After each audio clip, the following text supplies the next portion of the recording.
That must have made things worse. I knew it was going to be tough because, we kept trying to get the cut situated with a Band-Aid first, now a wristband.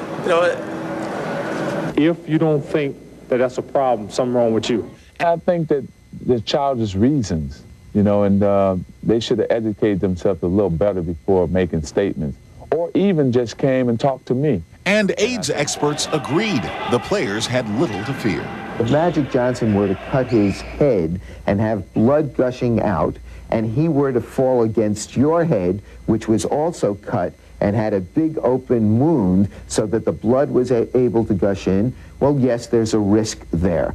The same week, Magic announced his retirement for the second time. It was revealed that he was the subject of a lawsuit by a woman who claimed he had given her the AIDS virus. He admits they had sex, but he denies knowingly transmitting the virus to her. Magic detailed his apparently extensive sexual exploits in his autobiography, My Life, and he came under fire for its explicitness and what some people saw as bragging about his past. I wrote this book and I was honest because I wanted people to realize what happened to me, and if you're living the same type of lifestyle, you should change it. And that seems to be what Earvin Magic Johnson has decided to dedicate his life to doing. Right now, I'm going to just devote my life to making sure that we continue to educate people, continue to make money for research and care of HIV and AIDS patients. No, because you know what? You helped a lot of people. Now, all this is happening, but people come up to me every day, say I changed, or you helped me out, people with the virus. So it's a lot of good. A lot of good has come out of me coming out, and I don't regret it at all. I can deal with all this, believe me. And that is now Earvin Johnson's game. Maybe no one alive is better prepared to win than the man forever known as Magic.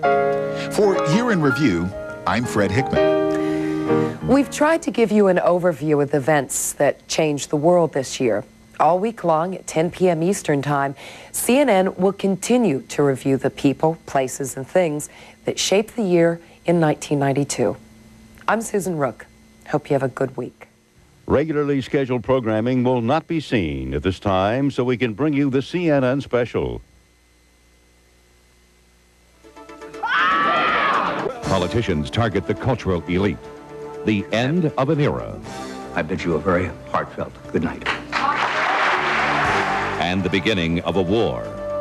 Hollywood's hit. Misses. And breakthrough star. Don't tell my heart, my head is breaking heart. Now, the Entertainment Year in Review.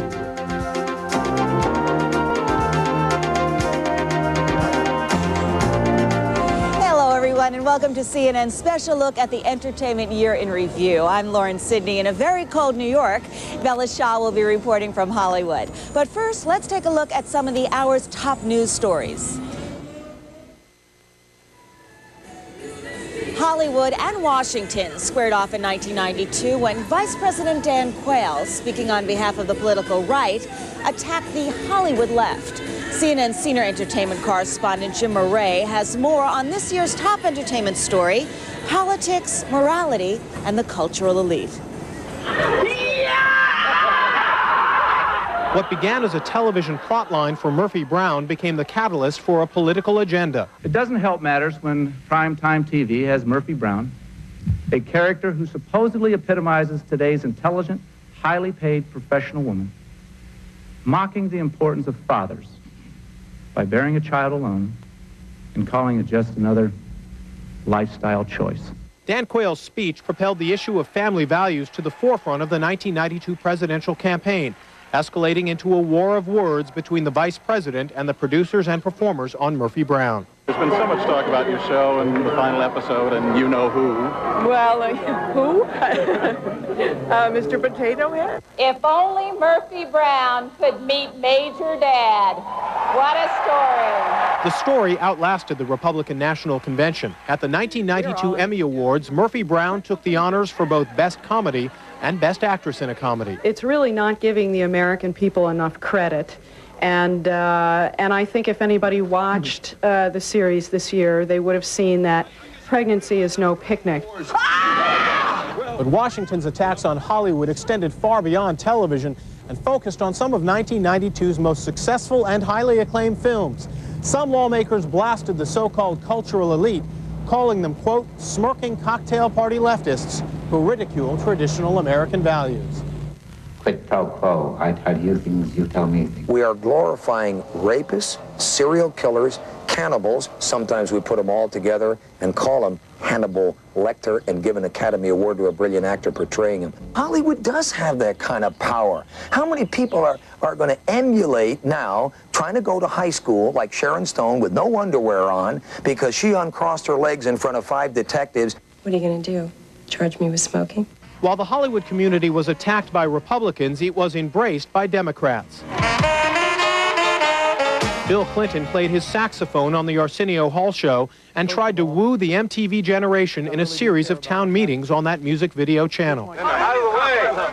Clinton was honored at several fundraisers which resembled exclusive Hollywood premieres, attracting both celebrities and power brokers.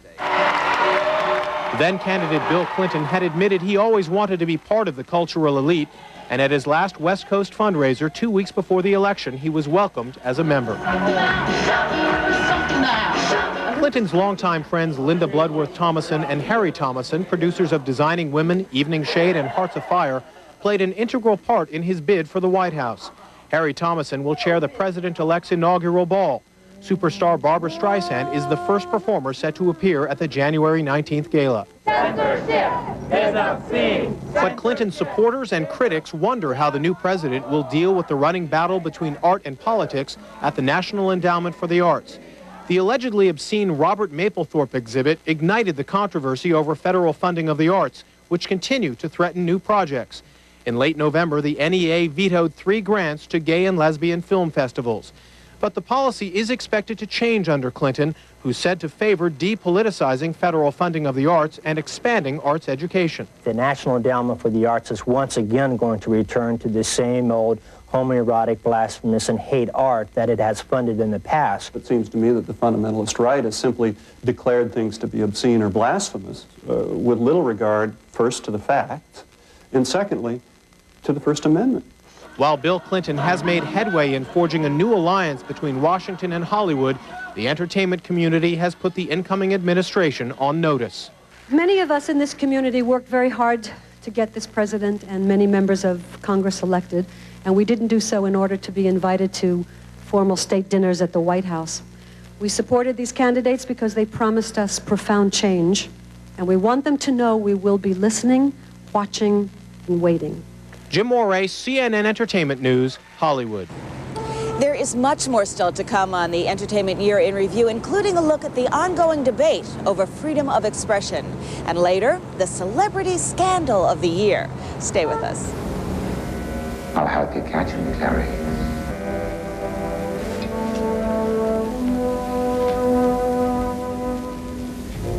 You know who he is, don't you? Tell me who decapitated your patient, Doctor. All good things to those who wait. Over now! Hi, Curly. Kill anyone today? They ain't over yet. All right, let me just ask you one thing. You love me? The Year in Review.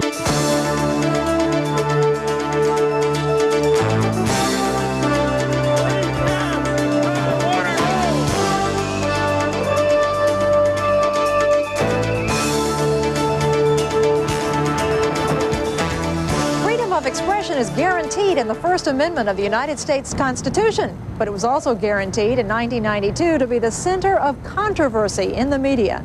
Dennis Michael reports. I picked him up and I had sex with him. Artists stretched the limits in 1992. Film and video got sexier, graphic arts got much more graphic, angry rap got angrier, and raunchy radio received an even broader broadcast. The natural result was resistance from the government and from private citizens. Freedom of speech does not cover yelling fire in a crowded theater. Body count does an awful lot more than yell fire. Body Count was the album by rapper Ice-T that featured the track Cop Killer, one of the flashpoints on this year's discussions of freedom of expression. Police organizations and conservative groups decried the track.